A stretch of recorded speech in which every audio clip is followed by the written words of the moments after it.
Ministriso min ɲɛsinen bɛ an ka jamana marabolo koɲɛw ani fanga cɛbɔli baaraw ma k'u bɛnale enrôlement ba kɛrɛnkɛrɛnnen ka o boloda ani ka taa se aw ka fichier individuel olu sɔrɔli ma aw fɛ cogoya min na. A baara ninnu bɛna kɛ yɔrɔ min kɔnɔna na o de ye an ka sigida mairie kɔnɔna na ka fara o kan Bamako mairiba ani gouvernorat o kɔnɔna la. O tuma na sa baara in bɛ daminɛ waati min na o de filɛ nin ye décembre kalo tile fɔlɔ ka taa se tile 31 ma san 2020. Nin baara belebeleba in a laɲini kun tɛ dɔwɛrɛ ye maa minnu bɛ n'u sisan b'a daminɛ san 15 ka yɛlɛ o sanfɛ ni o y'a sɔrɔ u ka lahala foyi tɛ araveki mansiw kɔnɔna na ka se ka olu sɔrɔ cogoya min na u photo an'u tigɛ jaw aw minnu bɛ k'a fɔ ni aw ma deli fiyewu ka araveki yɛrɛ kɛ fiyewu yaasa aw sen ka ye nin na sa a bɛna kɛ sababu ye aw ka araveki kɛ k'aw ka fichier individuel k'o fɛnɛ sɔrɔ ka fara o bɛɛ kan k'aw tɔgɔ sɛbɛn kalata sɛbɛnfuraw kan ni o ye liste électorale ye. O tuma na sa ɲɔ bɛ ɲɔbugu ta kan bɛ a la aw minnu b'a daminɛ san 15 la ni o y'a sɔrɔ aw delila ka araveki kɛ ni aw bɛ fɛ ka taa aw photo ta ni k'aw tigɛ nɔ ta aw ni aw ka récépissé kɔrɔlen o de bɛ taa kɛnɛ kan. Aw minnu bɛ ni aw ma deli ka araveki kɛ fiyewu yaasa aw ka se ka araveki kɛ ka aw tigɛ nɔ ta ka aw photo ta fo aw ni aw ka wolosɛbɛn lakika ka kɛ ɲɔgɔn fɛ. Baara ninnu bɛna kɛ kɛnɛ minnu kan olu de filɛ nin ye Bamako sigida fɔlɔ Korofina mairie kɔnɔna na, sigida filanan Misira mairie kɔnɔna na, sigida sabanan Wolofabugu Bolobana mairie kɔnɔ, sigida naaninan o bɛ kɛ Lafiyabugu mairie kɔnɔna na, sigida duurunan Torokɔrɔbugu mairie kɔnɔ, sigida wɔɔrɔnan o bɛ kɛ Sogonikɔ mairie kɔnɔna na. Kɛyɔrɔ kɛrɛnkɛrɛnnen wɛrɛ minnu b'a la olu de filɛ Bamako mairiba o kɔnɔna wali kelen Bamako gouvernorat o kɔnɔna na. Nin ye weleweleda kan ye ka bɔ ministriso min ɲɛsinen bɛ an ka jamana marabolo koɲɛw ani fanga cɛbɔli baaraw ma ani kɔkɔrɔdon baarabolo min n'a bɛ wele ko projet d'appui au processus électoral passe ni PNUD fɛ. Décembre kalo tile 9 ye san 2020 sɛgɛnbali ɲinanbalo o ye aw de ka sababuya kɛ aw minnu b'an filɛ sanga a n'a ka wagati an ka bɔlɔlɔkana la Mali kɔnɔna la yan nɔ fo ka taa se Mali kɔkana ma an bɛ aw bɛɛ lajɛlen fo aw ka wagati o togoya la ni aw ka dakuruna kunnafoni ale waati seli Mali kunnafoni.net ale jabaranin kan a y'aw bisimila. Mali ka lasigiden min bɛ Gabonkaw olu fɛ yen nɔ kabini juillet kalo san 2018 n'o ye Madame Sakɔ Aminata Kane ni bɛɛ b'ale wele ko Ami Kane kunu arabadon a ye a ka baarabila sɛbɛn ni ka o bila ka n'o di ministriso min bɛ yen nɔ ni ale ɲɛsinen bɛ kɔkana ko ma a yɛrɛ ka fɔlɔ sa ko baarabila in kun tɛ foyi ye a kun de ye k'a fɔ ni wagati in na a fari lajolen tɛ a kan o de la a ye baarabila sɛbɛn ni ka o di.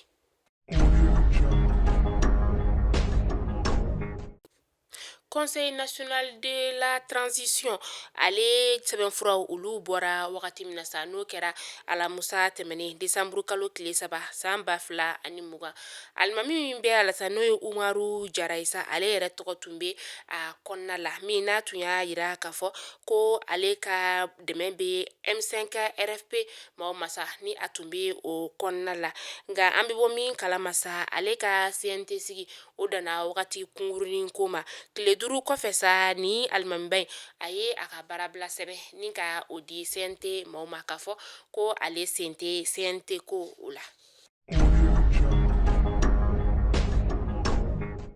Walasa ka karɔgɛnɛdinɛ tigilamɔgɔw ni ka olu kɛlɛ ka bɔ an ka jamana o kɔnɔna la nɔ sa MINUSMA ma olu ka cɛden dɔ n'olu bɔra Royaume Uni a cɛden 300 bɔɲɔngo o nana an ka jamana o kɔnɔna la yan nɔ sa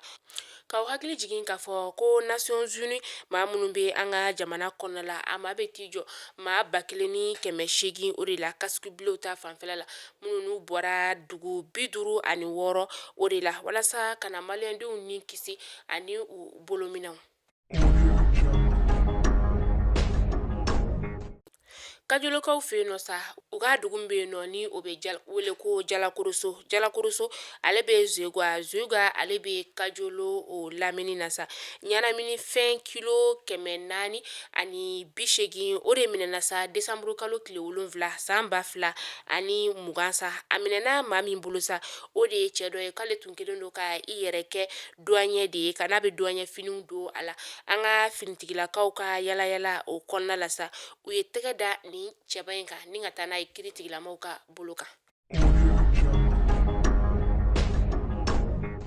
An bɛ taa kɔkan kibaru la an bɛ taa Senegalkaw olu fɛ yen nɔ sa kunu araba donya sɔgɔmadafɛla la sa denbayatigi saba min tun bɛ yen nɔ minnu n'u tun ye olu minɛ ka u datugu u ka kiiri o kɛra u minɛkun kɛra fɛn min sa o de ye k'a fɔ u tun ye u denw minɛ ni ka u bila kulun kɔnɔ k'u bila ka taa Europe jamana o kɔnɔna la sa kɛrɛnkɛrɛnnenya la Espagnekaw olu fɛ yen nɔ denmisɛnnin fitinin dɔ yɛrɛ tun bɛ a la sa ale tanyana octobre kalo o laban na a fa tun ka laɲini ye fɛn min o de ye k'a fɔ ko nin den fitinin ale tun ka kɛ balontanaba ye Europekaw ka jamana o kɔnɔna la.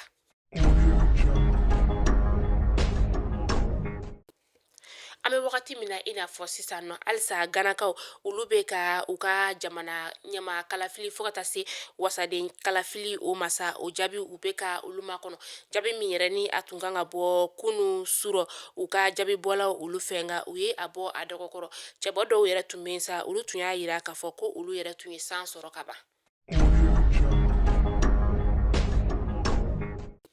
Tunisikaw fɛ yen nɔ u ka kɛnɛya tigilamɔgɔw olu bɔra ni ka u ka nisɔngoya ka o yira u ka dugu fantan naani bɛɛ lajɛlen kɔnɔna la u kun kelen don ka u ka baarakɛ fini jɛma ni ka o don la a maa bɛ t'i jɔ maa ba 10 bɔɲɔngo sa minnu n'olu bɛ fɛ yɛlɛma u ka don u ka baara o taabolo la.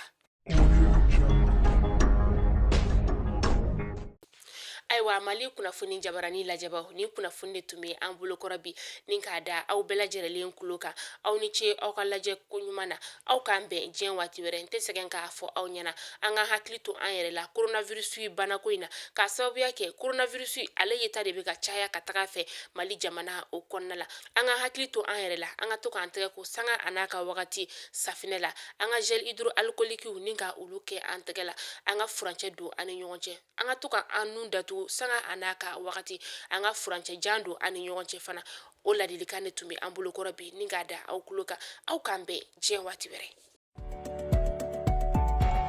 Minisiriso min ɲɛsinnen bɛ an ka jamana marabolo koɲɛw ani fanga cɛbɔli baaraw ma k'u bɛnale enrôlement ba kɛrɛnkɛrɛnnen ka o boloda ani ka taa se aw ka fichier individuel olu sɔrɔli ma aw fɛ cogoya min na a baara ninnu bɛna kɛ yɔrɔ min kɔnɔna na o de ye an ka sigida mairie kɔnɔna na ka fara o kan Bamako mairiba ani gouvernorat o kɔnɔna la o tuma na sa baara in bɛ daminɛ waati min na o de filɛ nin décembre kalo tile fɔlɔ ka taa se tile 31 ma san 2020 nin baara belebeleba in a laɲini kun tɛ dɔwɛrɛ ye maa minnu bɛ n'u sisan b'a daminɛ san 15 ka yɛlɛ o sanfɛ ni o y'a sɔrɔ u ka lahala foyi tɛ aravɛki mansiw kɔnɔna na ka se ka olu sɔrɔ cogoya min na u photo ani u tigɛ jaw aw minnu bɛ k'a fɔ ni aw ma deli fiyewu ka aravɛki yɛrɛ kɛ fiyewu yaasa aw sen ka ye nin na sa a bɛna kɛ sababu ye aw ka aravɛki kɛ k'aw ka fichier individuel k'o fɛnɛ sɔrɔ ka fara o bɛɛ kan k'aw tɔgɔ sɛbɛn kalata sɛbɛnfuraw kan ni o ye liste électorale ye o tuma na sa ɲɔ bɛ ɲɔbugu ta kan bɛ a la aw minnu b'a daminɛ san 15 la ni o y'a sɔrɔ aw delila ka aravɛki kɛ ni aw bɛ fɛ ka taa aw photo ta ni k'aw tigɛ nɔ ta aw ni aw ka récépissé kɔrɔlen o de bɛ taa kɛnɛ kan aw minnu bɛ ni aw ma deli ka aravɛki kɛ fiyewu yaasa aw ka se ka aravɛki kɛ